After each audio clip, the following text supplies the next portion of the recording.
Discover the world کے معزز دوستو السلام علیکم۔ دوستو پٹھان کو افغان کہتے ہیں۔ افغان اس لیے کہتے ہیں کہ افغان حضرت سلیمان علیہ السلام کے ایک بیٹے کا نام تھا اور ان کو جنات کی زبان سے پیار ہو گیا تھا، تو انہوں نے اپنے والد حضرت سلیمان علیہ السلام سے کہا کہ آپ جنات کو کہیے کہ مجھے اپنی زبان سکھائیں۔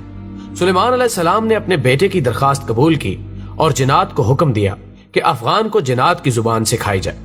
وہ زبان بعد میں پختون کے نام سے پہچانی گئی۔ پٹھان کی اصلیت اور قومیت کے بارے میں جو دلائل ہیں وہ یہ کہ پٹھان حضرت ابراہیم علیہ السلام کی اولاد میں سے ہیں اور حضرت اسحاق علیہ السلام کی اولاد ہیں، اور قومیت سے بنی اسرائیل ہیں۔ انگریز مورخین لکھتے ہیں کہ پٹھان قوم ارجینیا کے ایک حصے میں رہتے تھے، اور ارجینیا کے لوگوں کا دعویٰ ہے کہ افغان قوم یا پٹھان ہم میں سے ہیں، کیونکہ البانیہ کے اوغان جو کہ بعد میں افغان بنے ارجینیا سے ہندوستان کی طرف چل پڑے۔ اور مورخین لکھتے ہیں کہ اسرائیل قبائل بہت تکالیف اور مصیبتوں کے بعد افغانستان میں آباد ہو گئے۔ جب حضور اکرم صلی اللہ علیہ وآلہ وسلم نے اسلام کی تبلیغ شروع کی اور لوگ جوگ در جوگ اسلام میں داخل ہونے لگے، تو اس وقت پٹھان قوم کا سردار جس کا نام قیس عبد الرشید تھا اپنے پورے خاندان کے ساتھ محمد صلی اللہ علیہ وآلہ وسلم کے حضور میں حاضر ہوا اور محمد صلی اللہ علیہ وآلہ وسلم کے ہاتھ پر بیعت کر کے مسلمان ہو گیا۔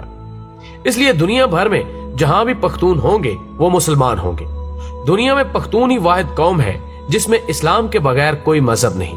اگر پختون سے پوچھا جائے کہ آپ پہلے مسلمان ہیں یا پختون، تو جواب ہوگا کہ میں 5000 سال سے پختون ہوں اور 1400 سال پہلے مسلمان ہوں۔ دوستو اب سوال یہ ہے کہ افغان قوم کو پٹھان کیوں کہا جاتا ہے؟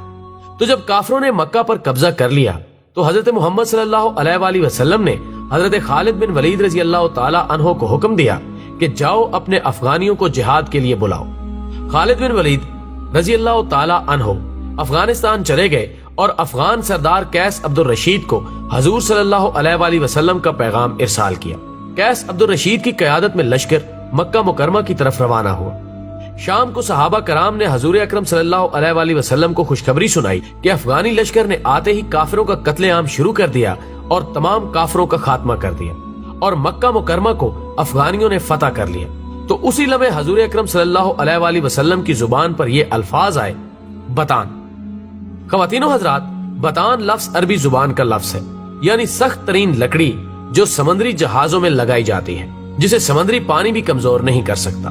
یہ لفظ جب بر صغیر پہنچا تو بتان سے پٹھان ہو گیا، اور اگر ان کی تاریخ کا تقابلی جائزہ لیا جائے تو فارسی میں پشتون، مقامی زبان میں پختون اور اردو میں پٹھان۔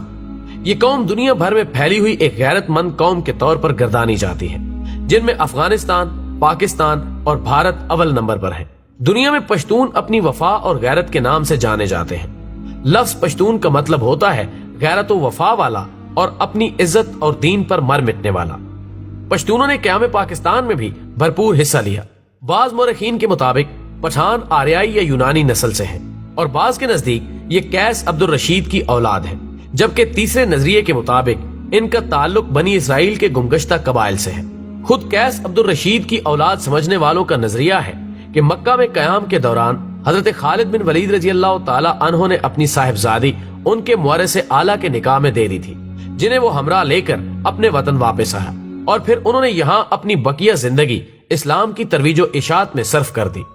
اسی طرح قیس عبد الرشید کی اولاد پٹھان کہلاتی ہے، جبکہ یہ بھی کہا جاتا ہے کہ خود قیس عبد الرشید کا تعلق بھی بنی اسرائیل کے بادشاہ ساؤل یعنی حضرت طالوت کے 37ویں پشت سے تھا۔ اس طرح آخری دونوں نظریات کی روشنی میں ان کا تعلق بنی اسرائیل سے ہی بنتا ہے۔ ناظرین کرام، سب سے بڑی عجوبہ خیز بات یہ ہے کہ ان میں یوسف زئی، یوسف کے بیٹے، داؤد خیل، داؤد کے بیٹے، موسیٰ خیل، موسیٰ کے بیٹے، اور سلیمان خیل، سلیمان کے بیٹے سمجھے جاتے ہیں، لیکن اس کی تصدیق کرنا بہت مشکل ہے۔ افغانوں یا پٹھانوں کے کئی اوصاف عربوں سے ملتے جلتے ہیں۔ عرب قوم مہمان نواز، بہادر اور اہل قلم ہونے کے ساتھ ساتھ دوسری قوموں سے اتنی جلدی مروب نہیں ہوتی تھی۔ ان چند اوصاف کے علاوہ کوئی اور وصف عربوں کے اندر زمانہ جہلیت میں نظر نہیں آتا۔ حیرت کی بات یہ ہے کہ یہی چند اوصاف افغان یا پٹھان قوم میں بھی اسی شدت کے ساتھ پائے جاتے ہیں، جبکہ ان کی بیشتر چیزیں یہودیوں سے بھی ملتی جلتی ہیں۔ نسلی طور پر دونوں اپنے آپ کو دنیا کی بہترین قوم تصور کرتے ہیں، مذہبی طور پر سخت ہیں اور سر پر ٹوپی رکھنے کا رجحان بھی عام ہے،